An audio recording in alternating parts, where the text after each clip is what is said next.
एबे आंचलिक पाणीपाग विज्ञान केन्द्र पक्षर एक बड़ खबर सामने आसी। तेबे वर्तमान जक सूचना मिली बंगोपसागर में लघुचाप सक्रिय रही कारण आसंता 24 घंटा मध्य राज्यर 6 गोटी जिले में हालुका वर्षा होबार संभावना रही। उक्त जिलागुड़िक है पुरी, गंजाम, गजपति, रायगड़ा, कोरापुट और मालकानगिरी। यह जिलागुड़िकर गोटे कि दुईटी स्थान में वर्षा होब बोली आकलन कर भुवनेश्वर आंचलिक पाणीपाग विभाग। तेबे आसंतु नजर पकाइबा केउं सब जिलार अधिक वर्षा होबार संभावना रही और यह कौन कहूँ पाणीपाग विभाग से नहीं भिडियो संपूर्ण अपडेट जाना। किंतु ता पूर्व भिडियो को गोटे लाइक करूँ और भिडियो को आपण मान सांगसाथी मान बहुमात्रा शेयर करूँ।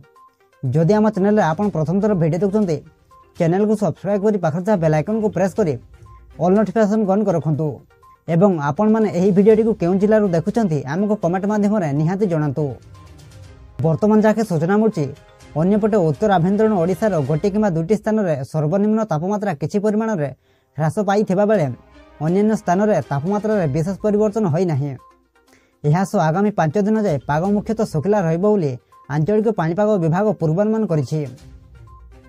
आभ्यंतरण ओडिशार अधिकांश स्थान में तापमात्रा स्वाभाविक ठारू अधिक रेकर्ड करा जायथिबा बेले गोटे कि दुईटी स्थान में स्वाभाविक ठारू कम रहुछि।